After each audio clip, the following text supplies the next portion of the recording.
June 6, 1944, D-Day. Canadian Sherman tanks and infantry land on Juno Beach in Normandy under murderous fire. There were so bloody much tanks burning that you were just in a bloody jungle. You saw one of your tanks in front of you hit. You didn't know what was happening. You kept going, you kept going. The Canadians overwhelm the Germans' coastal defenses and advance inland. I thought, wow, this is a breeze. We'll be on our way to Berlin next week. Only to come turret to turret with the most ruthless killers in the German army, the Panzers of the battle-hardened SS. There was really no need to fear Sherman. They were easy opponents for us. This is armored warfare at its bloodiest, the Battle of Normandy. Finally, I said, fire.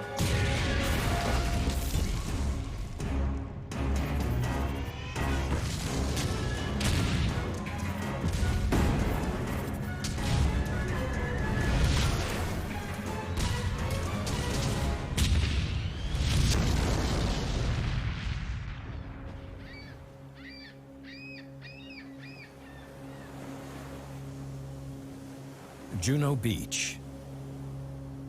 8 kilometers of gently sloping shoreline along the coast of Normandy. In the late spring of 1944, this was one of the beaches where the greatest amphibious operation in history took place. The Allies' all-out attack on Hitler's Atlantic Wall.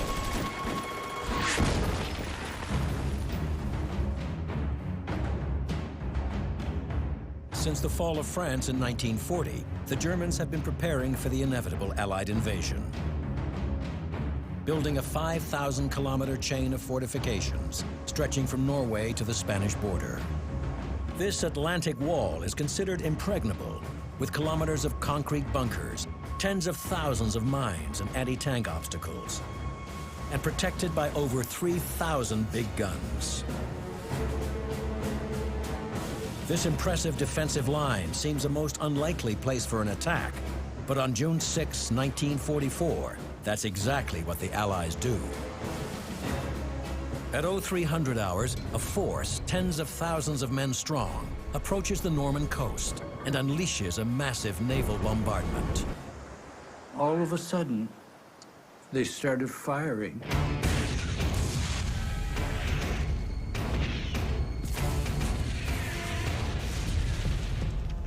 There was a British cruiser right behind us, and these 6-inch guns fired right over our heads.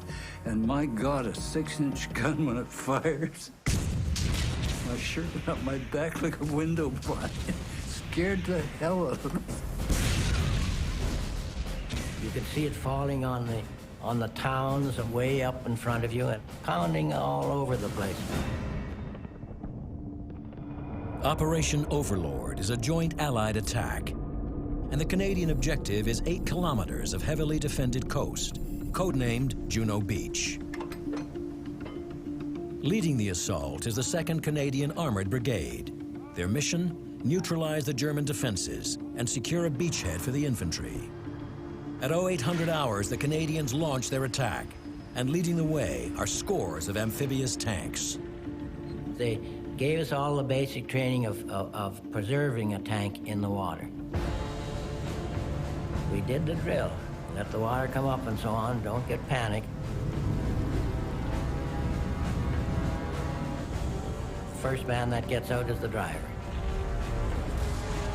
Stands on the back after you got to steer this bloody thing, see? The DD, or swimming tank, has a sealed lower hull to keep it from sinking, and it gains extra buoyancy from high canvas skirts. But its most unique feature is its duplex drive, twin propellers that push it along at a speed of almost 4 knots. The DD is an ungainly 30-ton monster and is slow and hard to maneuver in rough seas. The skipper said, okay, we're going on the run-in, be prepared, and in we went. And of course, it's an awkward bloody thing to steer because it doesn't work very well in the tide and the wind, and it was an awfully rough day. The 5-kilometer run into Juno Beach is harrowing and lethal. High waves sink the tanks, as do underwater mines.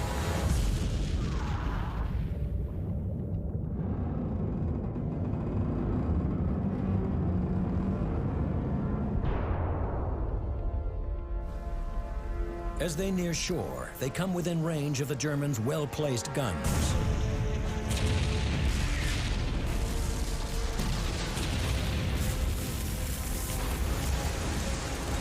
Of the 67 tanks launched from the landing craft, 11 never reach shore.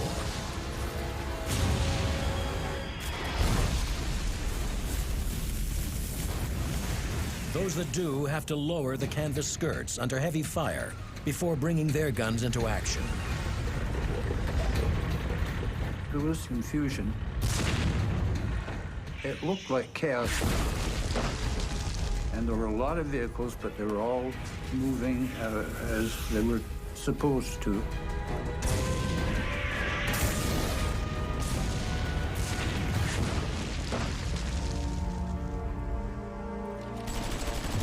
During the first hours of the battle, the Canadians lose hundreds of men and 19 tanks. I saw Canadians lying on the beach, some of them with stuff thrown over them.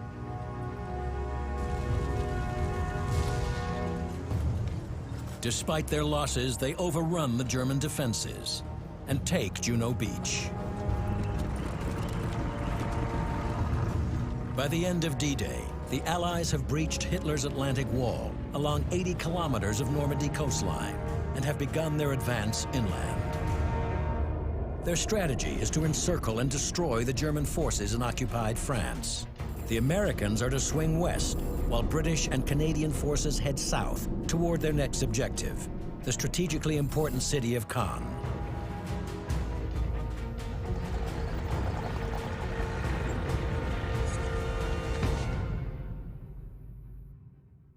But scarcely have the tanks of the 2nd Canadian Armored Brigade rolled off the beach when they encounter a new kind of peril, the picturesque Normandy landscape. It's a maze of narrow fields, 5-meter-high hedgerows, and sunken lanes. A tanker's nightmare. Maneuvering a tank through this is difficult and dangerous. This is nothing like the wide open desert of North Africa or the steppes on the Eastern Front. In Normandy, the fighting is at close range, making surprise absolutely vital. The first idea you get is, for Christ's sake, get out in the field and start moving.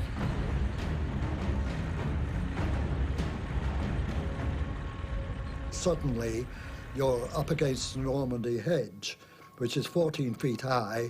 It's on a 2-foot-high bank. You go crashing through it.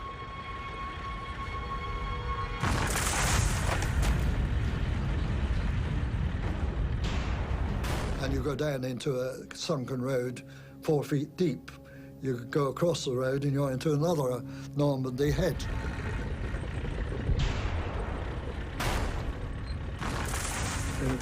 Very difficult to get into and very difficult to get out of.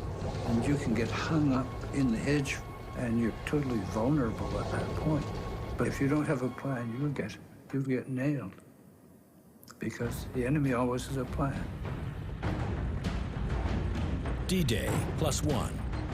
Despite the difficult terrain, Canadian tankers of the 2nd Armored Brigade make steady progress towards Caen. And as the battle enters its second day, they encounter a column of 9 German Panther tanks.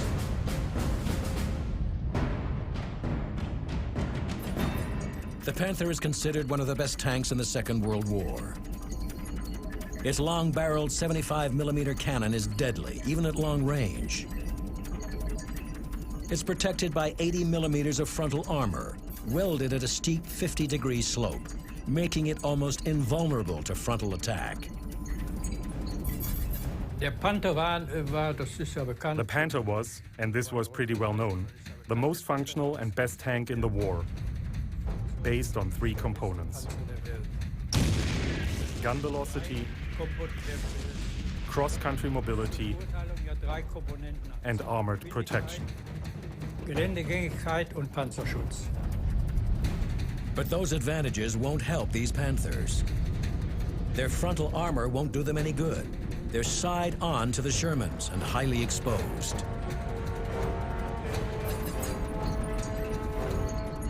The Sherman has a short-barreled, less powerful 75mm gun and thinner 51mm armor plating, making it vulnerable in a head-on battle with the Panther, but deadly at close range if they catch the Germans off guard.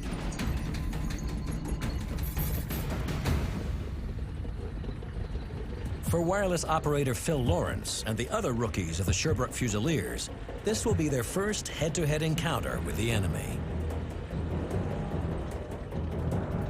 We heard from the infantry that there were some Panther tanks coming.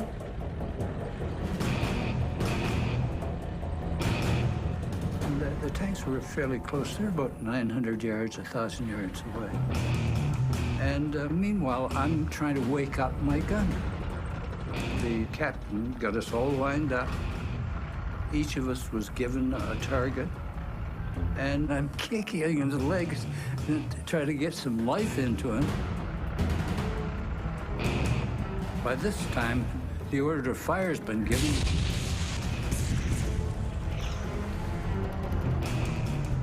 And my gunner is fast asleep.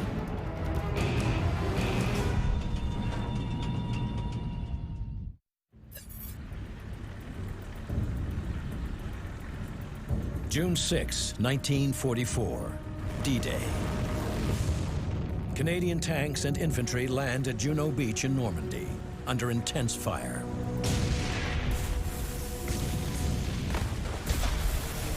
They take heavy losses, but overrun German defenses and move inland.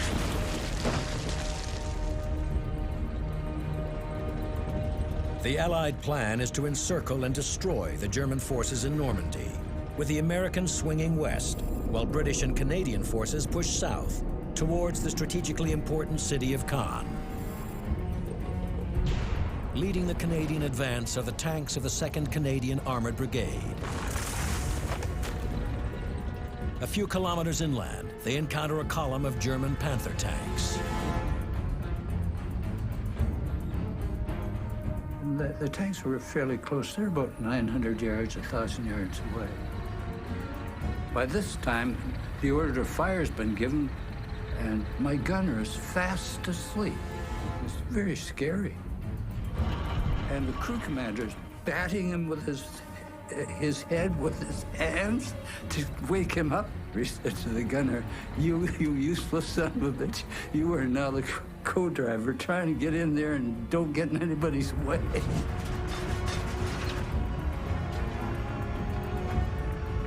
Finally, he traversed around and fired. You know, the tank goes up on its springs, and the gun recoils and runs out, and the turret fills up with fire and smoke, makes a tremendous row. It's very scary. It wasn't so much a battle as it was an ambush. Those poor buggers never knew what hit them. I mean, one minute they're riding along, one behind the other, and the next minute, you know, everything's on fire. They fought them in a way that we thought was kind of stupid. They used to sit side on. The Panther has just 50 millimeters of side armor, about half as much as it has in front. Head on, a Panther can withstand almost any Allied attack, but catch it side on and at close range, and it's very vulnerable. We could knock them off easily. All 9 Panthers were knocked out like that.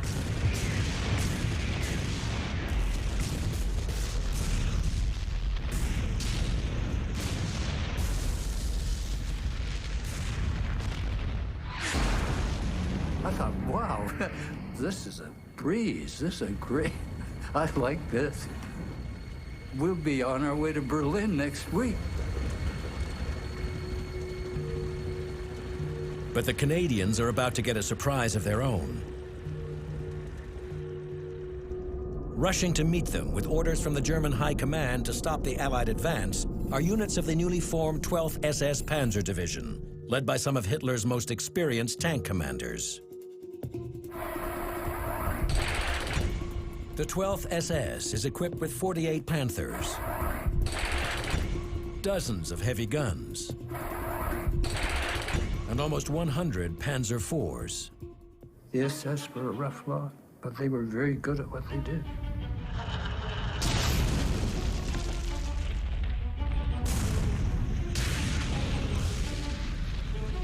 If you make a mistake, they'll kill you.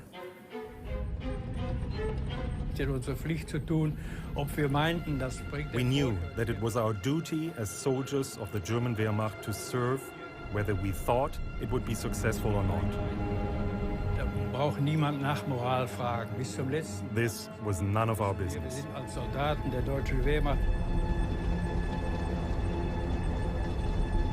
The 12th SS, also known as the Hitler Youth Division, is led by Kurt Meyer, a decorated veteran of the Eastern Front, with a reputation as an aggressive and ruthless tank commander. His troops call him Panzer Meyer. Battalion after battalion arrived. The soldiers waved at me. They were moving forward to their baptism of fire in a calm manner. They showed no self-pity. They were determined to prove themselves.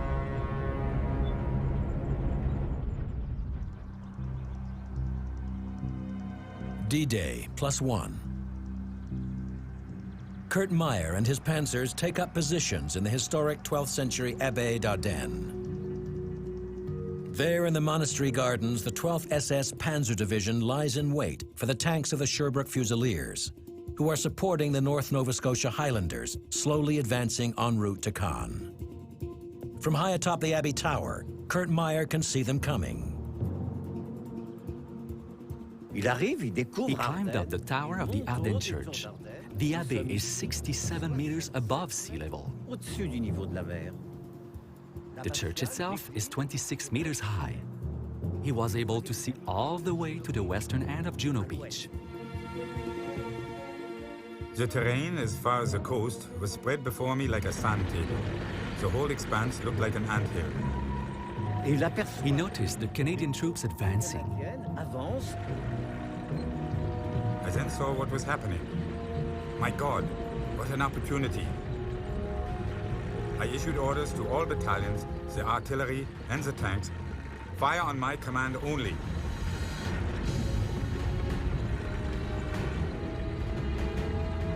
The squadron stopped, they had snacks, they ate.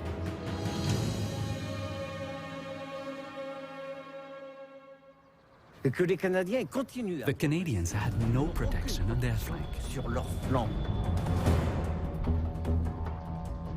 The tanks were right across the front of our regiment. The barrels of our guns were pointing at them.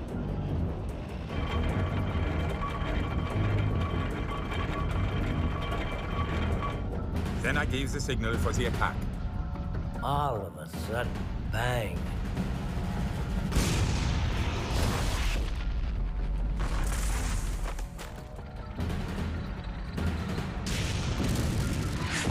The Canadians were caught off guard. They seemed totally surprised. There was so bloody much smoke and tanks burning that they were just in a bloody jungle.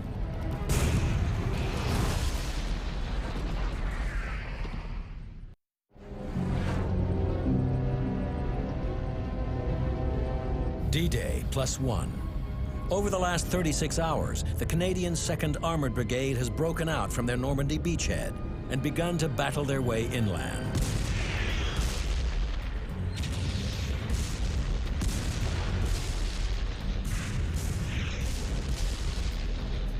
Rushing to meet them are tanks of the 12th SS Panzer Division, led by the infamous Kurt Meyer. His forces take up position in the Abbaye d'Ardenne. There, the 12th SS set a trap for the tanks of the Sherbrooke Fusiliers, now slowly advancing toward the city of Caen. All of a sudden, bang. From then on, the battle started.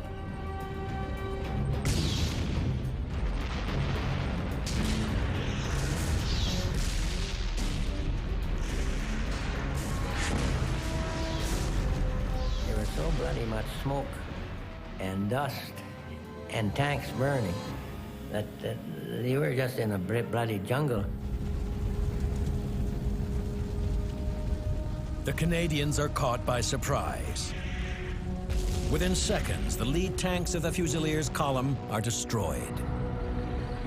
Our commanding officer needs some more strength forward, and he asked my squadron commander to send up a troop of tanks, 4 tanks.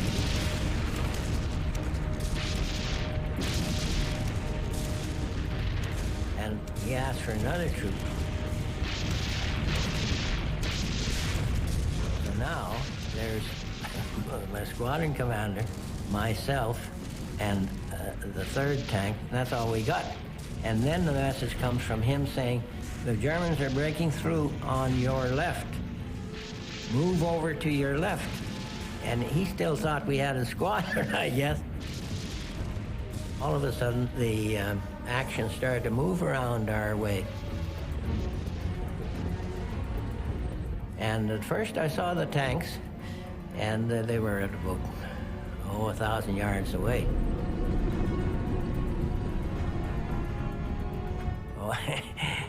Each one of us, you had the jitters every time you saw the buggers because the gun was so much superior.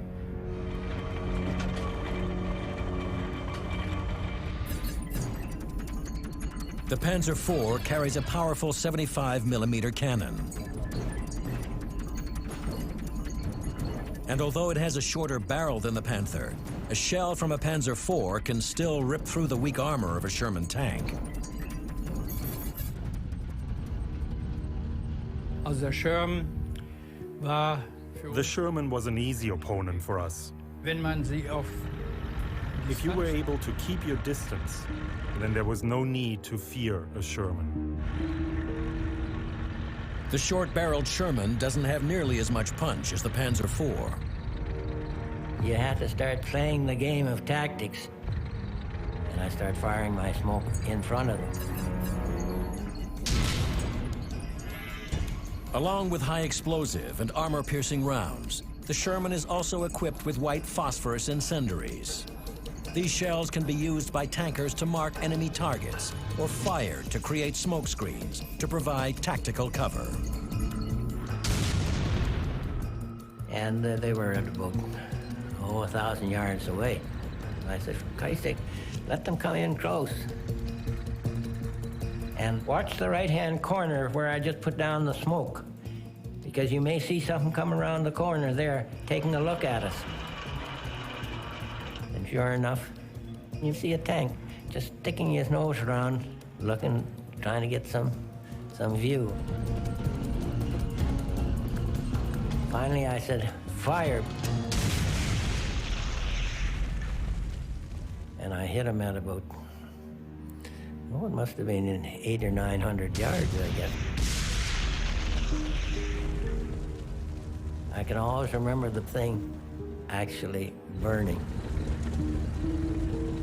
It's Radley Walter's first tank kill. By war's end, he will have 17 more and recognition as Canada's leading tank ace. But on this day, the Canadians take a beating. They lose 28 tanks, 110 men killed, and 128 taken prisoner. 18 of the captured are delivered to a terrible fate. The first group, which was mostly the North Nova Scotias, were brought to this courtyard here. These Canadian soldiers would have come up these stairs and into this park. They came along here.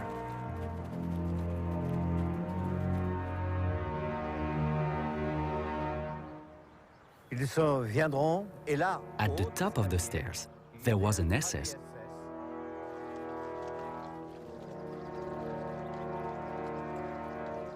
who would kill each one with a bullet in the back of the neck.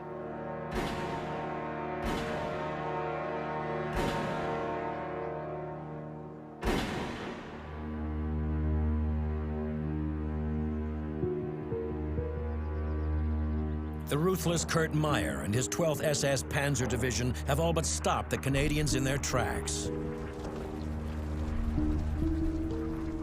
All along the northern front, the Allied advance slows to a crawl. The British and Canadians planned to take the city of Caen in 3 days, but it takes them 34. The fighting is the bloodiest they have yet seen. To break the German stubborn resistance, the Allies take drastic action and send in heavy bombers. Massive daily air raids reduce much of the ancient Norman city to rubble.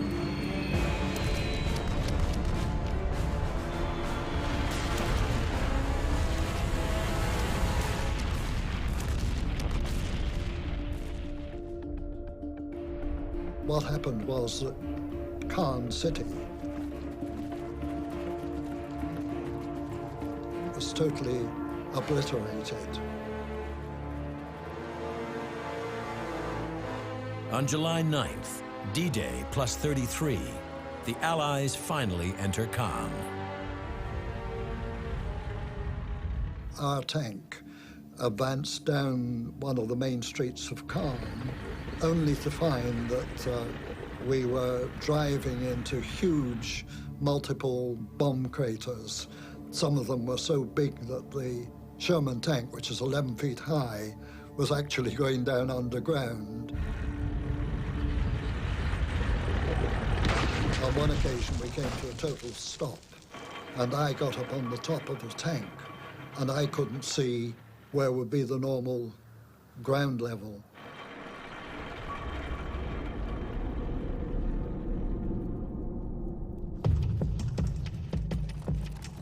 There's rubble everywhere, but no Germans. They've withdrawn, leaving the ruined city to the Allies, who become bogged down in the wreckage created by their own bombs.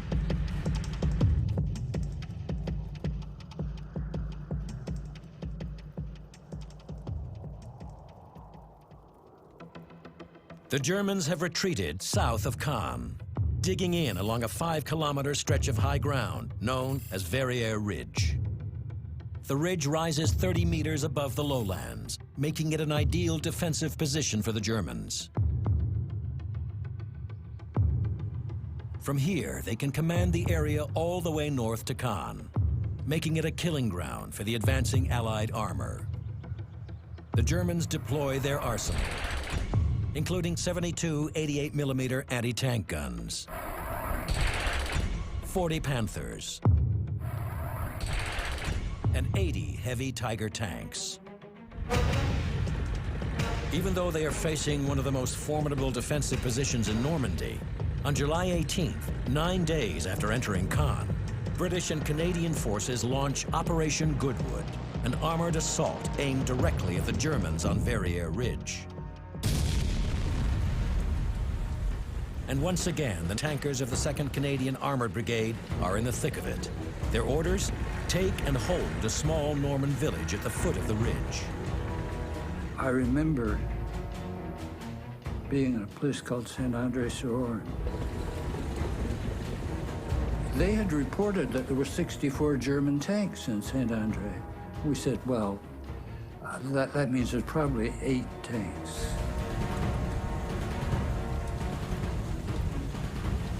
We tended to divide about 1/8 of what they reported. So we thought to be safe we'll send in 12. It was raining and you couldn't see very well. Very hard to make anything out. We got in there and by God, there were 64. There were tanks everywhere.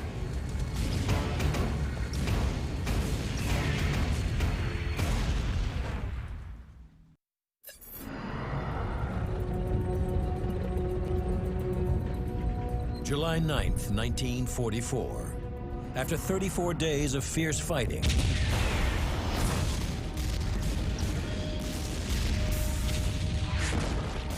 battered British and Canadian forces finally enter the heavily bombed Norman city of Caen. 9 days later, they are ready to continue their advance and link up with U.S. forces routing the German army in southern France. But German forces in the north are far from defeated. 8 kilometers south of Caen, they dig in along Verrières Ridge with masses of anti-tank guns and hundreds of tanks. The ridge is now one of the strongest defensive positions in France. July 18th, 1944. Combined British and Canadian forces launch Operation Goodwood, aimed at driving the Germans off the ridge. On the western flank of the attack are the tankers of the Sherbrooke Fusiliers, with orders to seize and hold the village of Saint-André-sur-Orne. They had reported that there were 64 German tanks in Saint-André. We said, well, that means there's probably 8 tanks. We got in there, and by God, there were 64. There were tanks everywhere. And we couldn't get organized to take them on.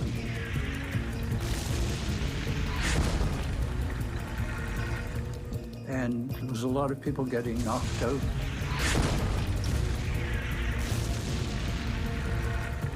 It was raining, and you couldn't see very well. Very hard to make anything out. We seemed to have lost touch with everybody. We decided we'd better try to find a safe position and some targets. We found an excellent position. There was a stone building on our right, so we were covered from view and from fire from the right. You could hardly see us for this hedge. There were 9 Panthers out about 1,000 yards or so, side on. I had taken one last look out of the turret because I'm still having trouble with the mist and rain and whatnot.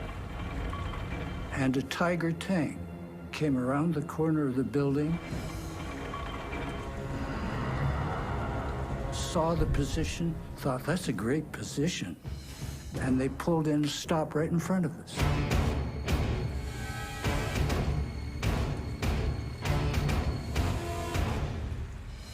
It was just the scariest damned apparition I've ever seen.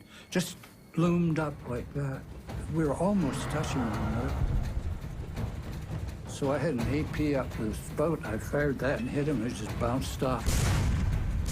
And after that, we just fired a high explosive as fast as we could.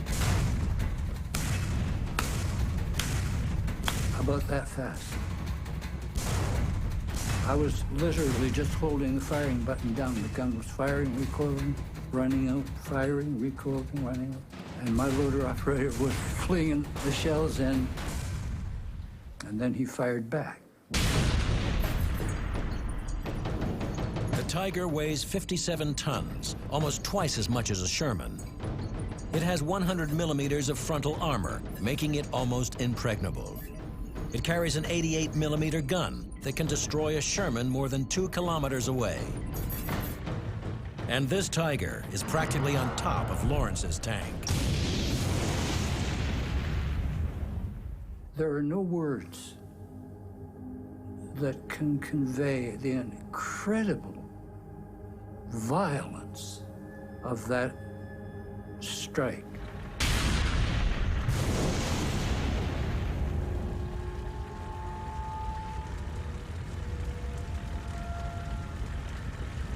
The AP shell that hit our turret, it looked as if someone had taken a torch and just burned the channel front to back. I said, you know, drive reverse, hard right. And our co-driver was driving, and he wasn't a very good driver. And he went to go into reverse, he revved up the engine. The real driver grabbed the hand throttles, and then he just grabbed the gear shift lever and rammed it into reverse, and he yelled into the face of the co-driver, let out that clutch and get the hell out of here. And so we went shooting back.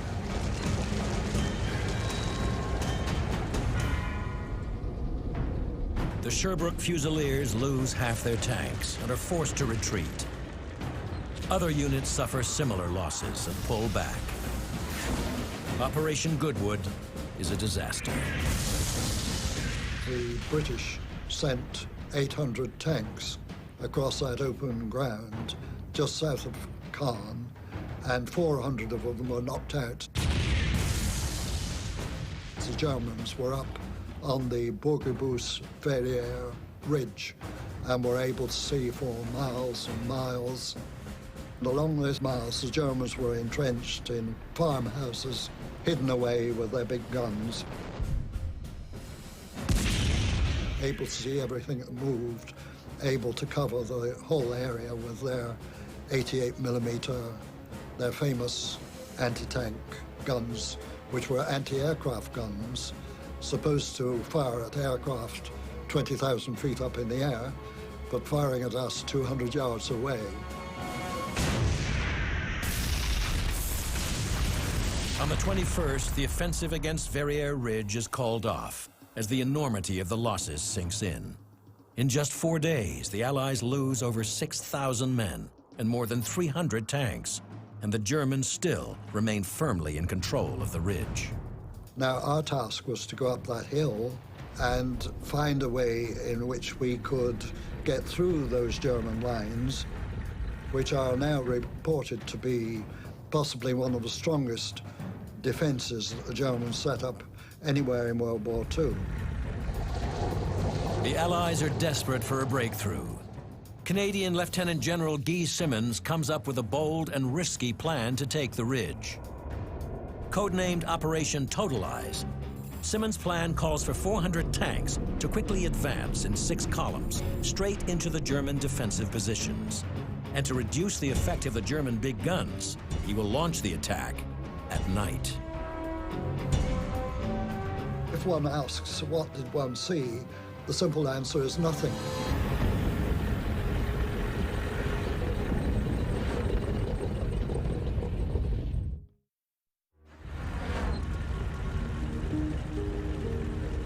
July 21st, 1944. After taking enormous casualties in 4 days of bloody fighting, the Allies canceled their massive armored offensive, aimed at eliminating the stubborn German defenses along Verrières Ridge. Lieutenant General Guy Simonds comes up with a new plan. The Allies must take the ridge because a breakthrough is key to the overall campaign in Normandy. Codenamed Operation Totalize, it calls for 400 tanks, supported by infantry, to rush forward in 6 columns, headlong into the German guns. To reduce the effect of the guns, Simonds plans to strike under the cover of darkness. A nocturnal armored operation on this scale has never been tried before, so Simonds orders his infantry and tanks to practice the attack in daylight over and over again. Getting ready for Totalize was basically about a week of really studying how to put it together. They put 1, 2, 3, 4. They made up 4 columns. Behind those 4 tanks, they put 4 more. Behind that, they put 4 flails. Behind that, another 4 flails. And then 4 companies of infantry in armored personnel carriers. Everything tracked, not one-wheel vehicles at all. 11:30 hours, August 8th. After a massive bombardment, Operation Totalize begins. 400 British and Canadian tanks lurch forward into the darkness.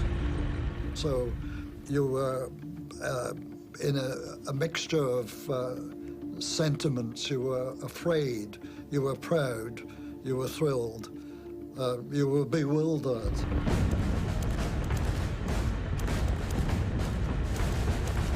The tanks stay close together, crawling slowly toward the ridge, following lines of tracer fire that point the way to each unit's objective. and all you saw was the red tail light of a tank in front. So you fixed your eyes on that red tail light and you followed for your life's sake.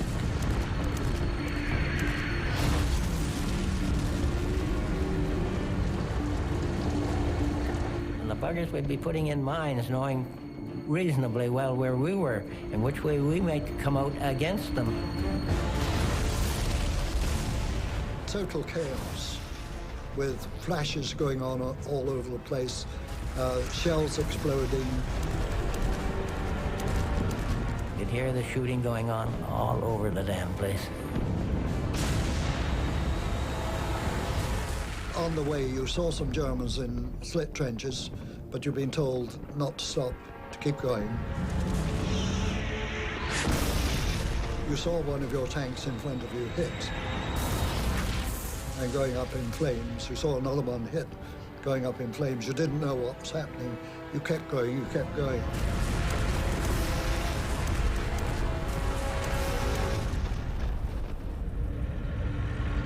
By dawn on August 8th, Canadian and British forces have captured most of Verrières Ridge.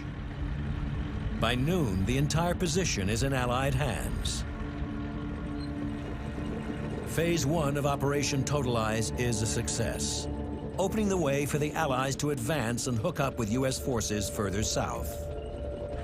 On August 21st, after 2 more weeks of fierce fighting, the Allies finally complete their encirclement of the German army in Normandy.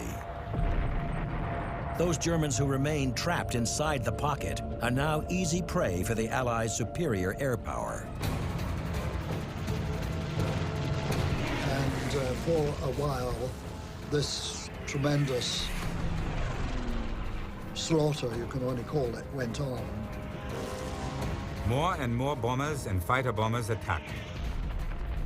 The misery around us screamed to high heaven. Refugees and soldiers from the defeated German armies looked helplessly at the bombers flying continuously overhead. It was useless to take cover from the bursting shells and bombs. Concentrated in such a confined space, we offered once-in-a-lifetime targets to the enemy air power. Death shadowed us at every step. We stood out like targets on a range. It was impossible to miss us.